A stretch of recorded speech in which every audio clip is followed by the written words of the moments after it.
देह रूपी रथ के अंदर सवार है,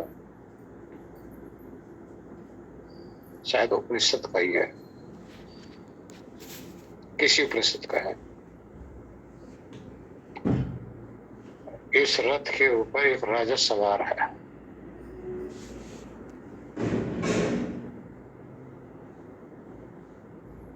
और उसके चारों तरफ से जिस रथ में बैठा हुआ है पर्दे लगे हुए हैं। उस पर्दे के बीच में पर्दे से ढका हुआ राजा इसमें विद्यमान है। पर्दे के कारण से राजा को कुछ दिखाई देता नहीं,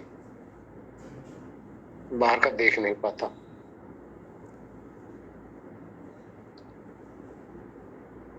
लेकिन इस रथ के अंदर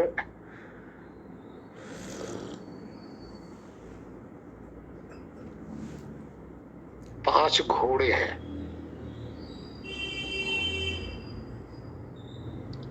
और पांचों घोड़े जो इस रथ को खींचते हैं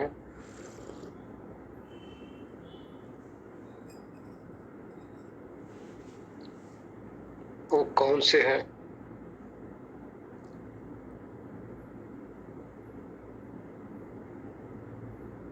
पांचों ज्ञान इंद्रियां।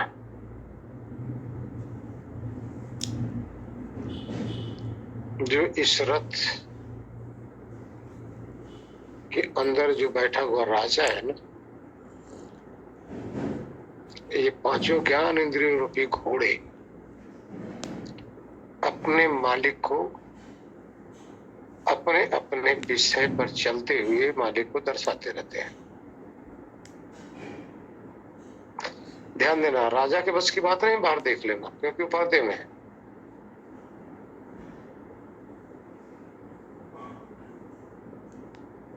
और इन घोड़ों के बस की बात नहीं है कि राजा को देख ले, क्योंकि राजा पर्दे में है। और राजा के बस की बात नहीं है कि बिना इन घोड़ों के सहारे बाहर का कुछ ज्ञान करा ले, इसकी भी मजबूरी है।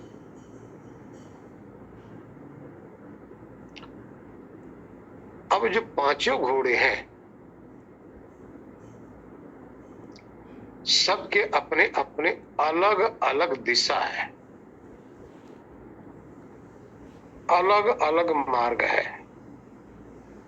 पांचों घोड़े एक मार्ग पे नहीं चलते, अलग अलग मार्ग पे चलते हैं। सबकी दिशा अलग है, एक दूसरे से विपरीत है। लेकिन फिर भी इन घोड़ों में आपस में ऐसा सामंजस्य है, तालमेल है,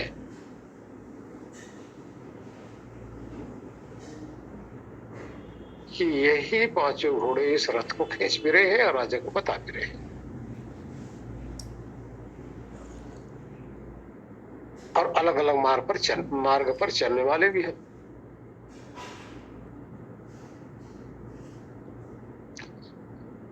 लेकिन इन घोड़ों के अंदर एक लगाम है,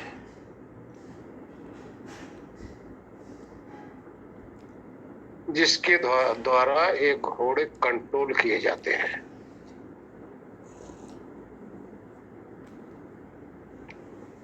अब उस लगाम का नाम है मन। मन के द्वारा ये घोड़े कंट्रोल किए जाते हैं।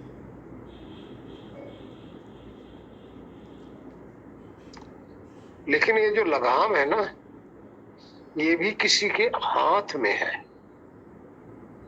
मन तो लगाम हो गई,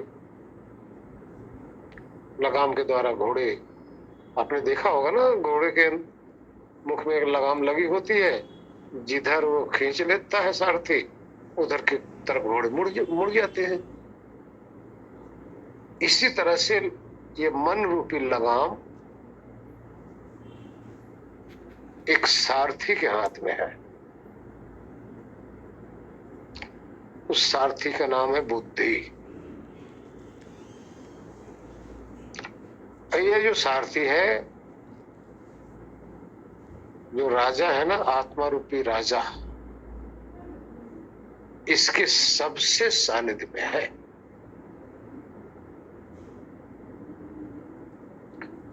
अब सारथी के द्वारा ही राजा इस घोड़े को चलाता है। ध्यान देना, सारथी इस लगाम को खींचता है, लगाम के द्वारा घोड़े अपने अपने दिशा की तरफ मुड़ देते हैं, चल देते हैं। लेकिन सारथी क्या है? सारथी भी अपनी मर्जी से इन घोड़ों को नहीं मोड़ता। सारथी तो एक प्रकार के इस रथ का कंट्रोलर है ना कि राजा का कंट्रोलर है। यह गौर कर लो, सारथी रथ को कंट्रोल किए, और सारथी कैसे कंट्रोल करता है? सारथी को आज्ञा देने वाला राजा है, यानी बुद्धि को। बुद्धि रूपी सारथी को आत्मा रूपी राजा आज्ञा देता है, कहाँ जाना है, कहाँ नहीं जाना है, किस दिशा में जाना है, किस दिशा में नहीं जाना है, कौन से घोड़े को की लगाम को खींचनी है, कौन से को ढीली करनी है, कौन से को दाएं मोड़ना है, कौन से को बाएं मोड़ना है। ये ऑर्डर राजा का है, ये बुद्धि का काम नहीं। उस ऑर्डर के अनुसार ये सारथी रूपी जो बुद्धि है, इस लगाम को खींचता है। लगाम को खींचने से ये पांचों प्रकार के जो घोड़े हैं अपने अपने मार्ग को बदलते रहते हैं।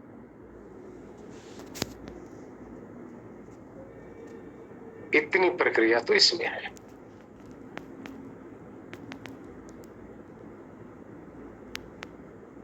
अब आगे आइए,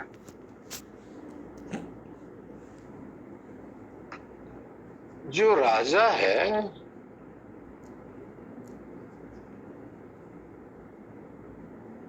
ये पूर्ण रूप से स्वतंत्र है। इसमें परतंत्रता नाम की कोई चीज नहीं है। किस चीज की इसमें परतंत्रता है?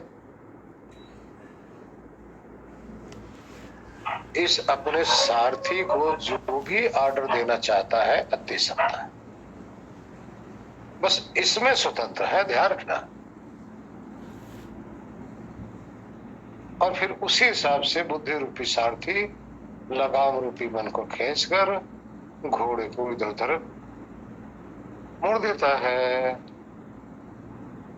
अब आप आइए, पहली बात, अगर आपका जो सारथी है यही अनाड़ी मिल जाए तो क्या करोगे? राजा तो ऑर्डर देता देता देता देता परेशान हो रहा है और सारथी को समझ में नहीं आ रही कि लगाम को कहाँ खींचे, कैसे खींचे, क्यों खींचे। अब इस तरह से राजा यदि इस सारथी के आगोश में आ गया, अपने ऑर्डर को न देते हुए इस सारथी के अनुकूल चलने लग गया, तो सारथी तो जैसा रहेगा वैसे घोड़े पे ले जाएगा। उसी तरह से शराबी का है तो गलत जगह ले जाएगा, कबाबी है तो गलत जगह ले जाएगा, अय्यासी है तो गलत जगह ले जाएगा। कहने का तात्पर्य है जैसे जिसकी बुद्धि होती है, ज्ञान, यहां ज्ञान समझिए,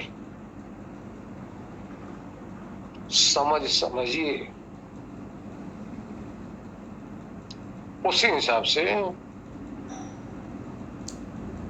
राजा अपना कार्य कर सकता है। राजा की समझ तो एक ही है, राजा की समझ दो नहीं है। राजा की समझ एक ही है कि भाई जहां भी सुख में ले ले चल। अब वो सुख बुद्धि के ऊपर डाल रहा है या अपने ऊपर डाल रहा है, इस पे दोनों पे निर्भर करता है। राजा का अगर पता है, आत्मा को पता है, जानकारी है, तो अपने अनुकूल इसको चलाएगा सारथी को। अगर राजा को कुछ ज्ञान नहीं है, अपनी समझ नहीं है, अपनी जानकारी नहीं है, अपना अनुभव नहीं है, तो सारथी के अनुकूल रथ चलेगा, लेकिन रथ चलेगा।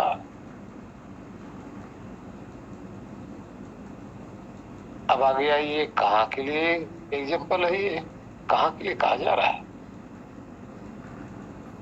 देखिए,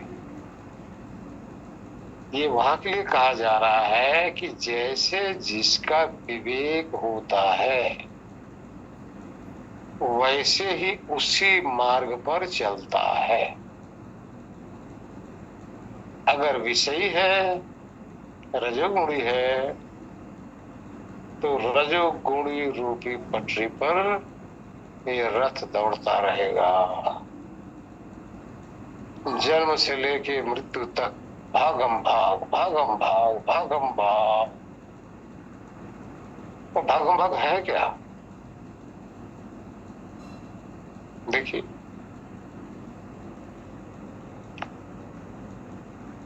जैसे जब से होश आपने संभाला,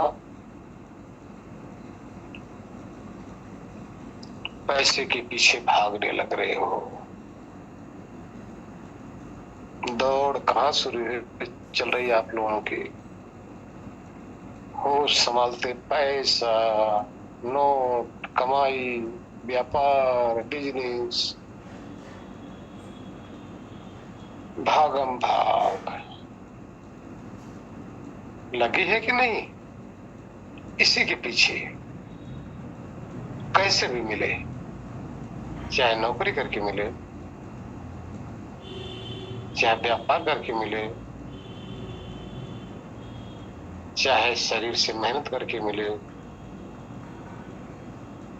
चाहे चोरी करके मिले, बेईमानी ठगी करके मिले, किसी का जेब काटने से मिले, या किसी का घर लूटने से मिले, किसी का मारपीट करने से छीना जाए, जिस भी तरफ से पैसे मिले, जिस भी प्रक्रिया से, बस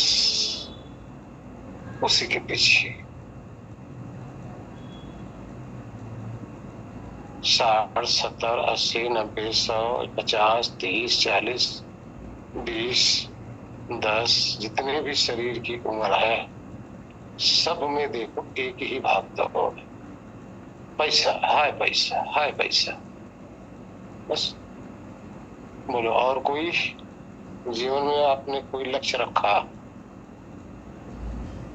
ये है क्या? ये आपकी जो सारथी है, ये शराबी कबाबी है भाई। इसको नशा कौन से शराब का है? नोटों की गड्डी की शराब का, उसका नशा है।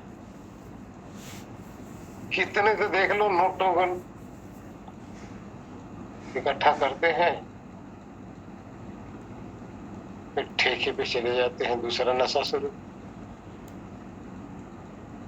तरह तरह के नशे हमने पाल रखा है। कहाँ भाग रहे हैं? इसी के पीछे। इसी के अंदर ये ऐसे नशीली विचारधारा नहीं है, तो रसना के पीछे भाग रहे हैं। भोजन के लिए स्वादिष्ट चाहिए भाई, और खुशबूदार, मुख जिह्वा में डालते मुख में बहुत स्वाद आए। ये क्या है? ये बुद्धि बुद्धि का है। अच्छे अच्छे सुंदर सुंदर कपड़े पहनने भाई, खूब सुंदर दिखूं मैं, खूब सुंदर मैं देखूं। ध्यान देना, सुंदर देखने के लिए शीशे के आगे खड़े हो जाते हैं, क्या जुल्फे संवारते हैं, अच्छे अच्छे कपड़े शरीर पे डालते हैं, ऊपर से उस पे सेंट भी और लगाते हैं, पाउडर लगाते हैं, तरह तरह की चीजें लगाते हैं। क्यों? सुंदर दिखो। अरे मूर्ख नर, जो सुंदर है, जो स्वयं सुंदर है, अपनी सुंदरता की तरफ नहीं जा पा रहा है, शरीर को सुंदर बनाने में लग रहा है। शरीर को सजाकर वो सोचता है कि अब मैं सुंदर लगने लगा। कहाँ लगाया? चमड़े में लगाया ना? कहाँ लगाया? बालों में लगाया ना? बालों में और चमड़े में कुछ लगाने से सुंदरता आती है? अरे सुंदर तो वो है जो सुंदर बनना चाह रहा है, लेकिन वो सुंदर अपने शुद्ध स्वरूप में है, बहुत ही सुंदर है, जितना कल्पना भी नहीं कर सकता उससे ज्यादा सुंदर है। लेकिन सेंट लगा के, रंग बिरंगे कपड़े पहना के, कीमती वस्त्र पहनाकर जो मर्जी लगा लो, ये तो सुंदर न थी, न है, न रहेगी।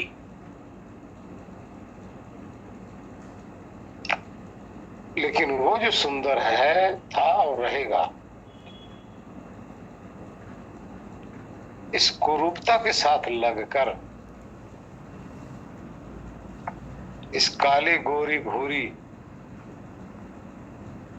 लंबी चौड़ी मोटी पतली स्त्री पुरुष रूपी देह के साथ लगा हुआ ना, तो इसकी सुंदरता को अपनी सुंदरता स्वीकार कर रहा है। यही उसकी अज्ञानता है मेरे भाई, यही रजोगुण है, यही तमोगुण है, यानी अज्ञान है। जब इसके साथ में आपको सजाने लग गया, तमोगुण आ गया। यस, एक बार ना गाना बता लो, मेरा मुझे भूलिएगा।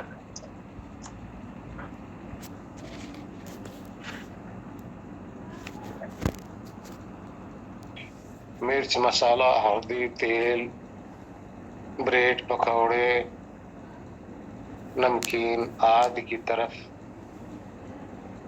रुझान हो रहा है। अब रजोगुण के आवेश में राजा फंस गया। पहले कहाँ फंसा? इस शरीर को देखकर, शरीर से एकता बनाकर, अब तब तमोगुण के आगोश में फंस गया। समझ गए? क्योंकि उसका सारथी ऐसी है, उसका जो सारथी है ना, वो अज्ञानी है। लेकिन एक और चीज भी है, एक सारथी बनाए थे अर्जुन ने। किसको? श्री कृष्ण भगवान को। अगर आज हम सब उन्हीं भगवान को अपना सारथी बना ले, ये रजोगुणी और तमोगुणी रूपी सारथी से हम किनारा काट ले, वही कृष्ण भगवान सात्विक बुद्धि है। ध्यान रखना, आज भी आपके पास है। जो सात्विक बुद्धि है, यही कृष्ण है, यही आपके सारथी है। और जो राजा है यही तो अर्जुन है, और आप सब क्या है? अर्जुन ही है। और सारथी किसको बना रखे हो? जैसे दुर्योधन ने बनाया हुआ था सारथी। तो हम सब क्या कर रहे हैं? दुर्योधन जैसे सारथी को खोजा था वैसे हम लोग सारथी अपने खोज रखे हैं, ढूंढ रखे हैं। अर्जुन जैसे सारथी नहीं। तो विवेकी बुद्धि को ही कृष्ण रूपी सारथी बनाइए, उन्हें विवेक को जागृत कीजिए। कहां से मिलेगा ये? कृष्ण कहां से पैदा होंगे?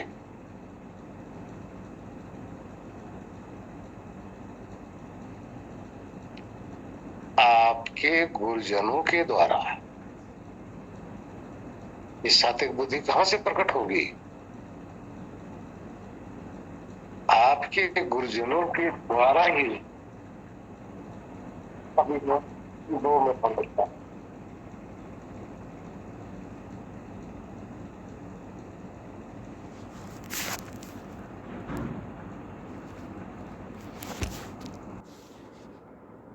ऑर्डर किसका जा रहा है रथ को चलाने में? राजा का। और रथ को कंट्रोल करना कौन कर रहा है? बुद्धि। और कंट्रोल करने की लगाम क्या है? मन। और घोड़े क्या है? इंद्रिया। और जिस पगडंडी पे या जिस सड़क पे जा रहे हैं वो क्या है? 5 विषय। अब आगे देखिए। अगर राजा का ये जो सलाहकार है, सारथी जो है, यदि ये समझदार हो जाए तो राजा अपने इन घोड़ों को जो विषयों के मार्ग पर चला रहा है, यहां से यानी ऑर्डर जो दे रहा है सारथी को विषयों के मार्ग पर चलाने के लिए। क्यों ऑर्डर दे रहा है? क्योंकि अभी तक सारथी ने सिर्फ विषयों के मार्ग पर ही घोड़े को चलाया है। इससे आगे सारथी में विवेक नहीं है, और जो राजा है उसको कुछ पता ही नहीं है। क्योंकि राजा को जो भी ज्ञान होगा इस सारथी के द्वारा होगा। बिना सारथी के अगर सारथी हट जाए, आत्मा बाहर के ज्ञान से विहीन हो जाए, सारा संबंध उसका खत्म हो जाए, तो सारा संबंध राजा का किससे जुड़ रहा है? अर्थात आत्मा का किससे जुड़ रहा है? सारथी के द्वारा। अब सारथी को विवेकवान करना है, जानना। जैसा सारथी रहेगा वैसे ही राजा को राजा के कल्याण या राजा के पतन के मार्ग पर ले जाएगा। क्यों? अभी बताया ना, राजा कैद है, पर्दे के अंदर बंद है, उसको कुछ नहीं पता बाहर का। जो भी जानकारी होती है इस सारथी के द्वारा होती है। सारथी हट गया, सारथी हट गया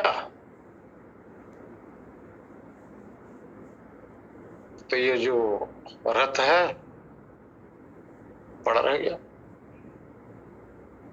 और इसी रथ के अंदर कैद राजा शांत होकर अपना बैठा हुआ है। अब कहां है? अपने में है। ध्यान देना, अब अपने में है। सारथी के हटते ही और सारथी लग गया तो सारथी के अनुकूल तो राजा बढ़ता रहा था, न कि अपने अनुकूल सारथी को चला रहा था। सारथी क्या है फिर समझ लो, बुद्धि, विवेक। और इसी विवेक के अनुसार ही संसार में हर प्राणी में अनेकता देखी जाती है। बाकी आत्मा में कोई अनेकता नहीं है, कोई भिन्नता नहीं है। आत्मा स्वरूप से एक ही जैसे सारे समस्त आत्माएं हैं। लेकिन ये भिन्नता सिर्फ सारथी के कारण से लगती है। कैसे लगती है? कोई ज्ञानवान है, कोई मूर्ख है, कोई पढ़ा लिखा है, कोई अनपढ़ है, कोई किसी फील्ड में माहिर है तो कोई किसी फील्ड में माहिर है, कोई विषयों का दास है तो कोई अध्यात्म का मर्मज्ञ है, सिर्फ इसी सारथी के अनुसार। और सारथी की पहुंच क्या है? बाहर तक है। अगर यही राजा ऐसी जगह जाए जिन लोगों का सारथी अध्यात्म का निपुण हो, अर्थात वहां का भी विवेक हो, तब वहां की संगत से ये अंदर के विषय में यानी अपने विषय में जानकारी हासिल करना शुरू कर देगा। यहां से उसका मार्ग ही बदल जाएगा, उलट जाएगा। क्योंकि अभी जो सारथी का मार्ग है बाहर जाने का है, सारथी बाहर ले जाने का उसके अंदर विवेक है।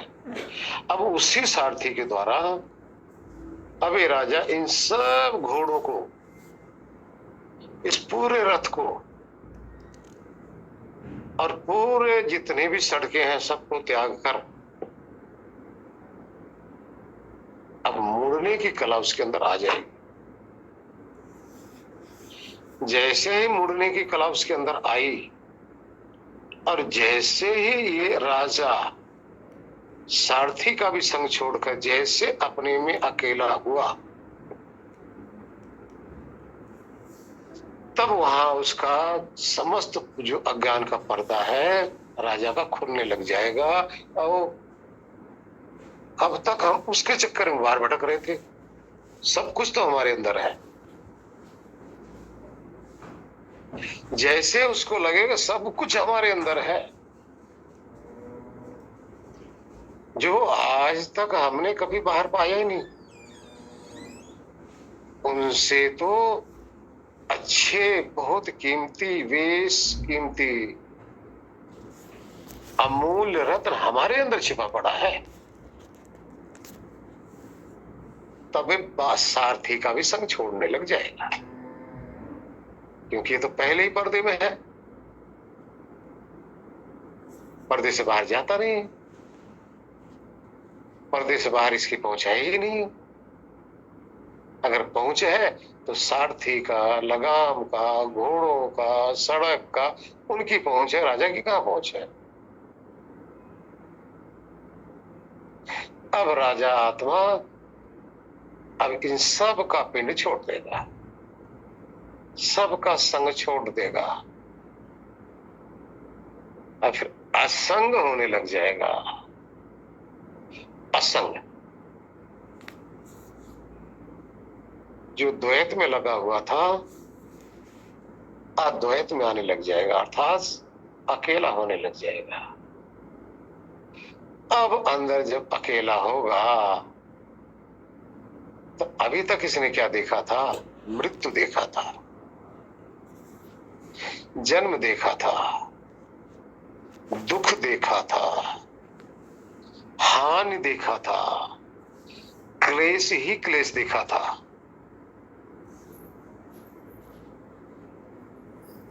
हमेशा मौत के भय से भयभीत रहता था।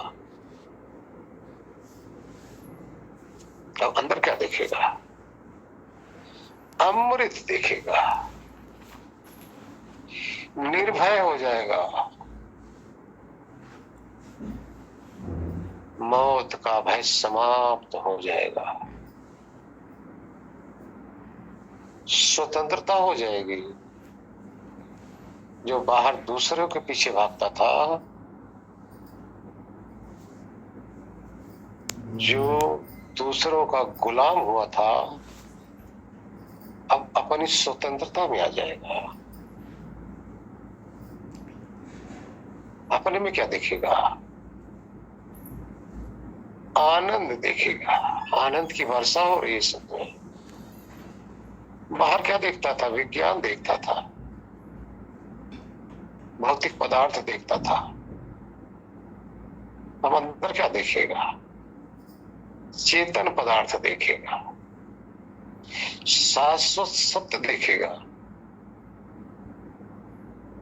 अब वहां पर जाकर गोते लगाएगा। यहां क्या मिलेगा उसको? अमृत मिलेगा, मोक्ष मिलेगा, मुक्ति मिलेगी। सदा सदा के लिए इसकी अज्ञानता का नाश हो जाएगा। जब इस चीज का राजा अनुभव करेगा, तब पछताएगा। ध्यान देना, अब उसके पास एक पश्चाताप, फिर भी पश्चाताप रह जाएगी कि अब तक हम नाहक व्यर्थ में ही मृत्यु के अंदर भ्रमण करते रहे। हमारे अंदर अमृत छिपा पड़ा था। कितनी अज्ञानता हमारे अंदर थी, कितना हम गलत कर रहे थे। अब उसकी आंखें खुल जाएंगी। अब यहाँ ज्ञानवान हुआ, अपने अमृत स्वरूप में निमग्न हुआ, अपने मुक्त स्वरूप का अनुभव करता हुआ, जड़ता से हटकर अपनी चेतनता में निमग्न होता रहा। छूट गया सदा सदा के। किससे? सारथी से, लगाम से, घोड़ों से। जितनी सड़क के जो दौड़ता था, सारे सड़कों से और इस रथ से, सबसे छूट गया। रह क्या गया? जो राजा पर्दे में था, अब उसका पर्दा खुल गया। अब किसी भी प्रकार का उसके पास पर्दा नहीं रह गया। मुक्त हो गया। सारे भ्रम समाप्त। विषयों का मोह, विषयों का राग, सब कुछ समाप्त। पहुंच गया वहां जहां से वापस नहीं आना होता। पहुंच गया वहां जहां मृत्यु नहीं होती। पहुंच गया वहां जहां आनंद की वर्षा हो रही है। सदा सदा के लिए ठहर गया, कल्याण कर लिया अपना। हरिओम नारायण। हरिओम।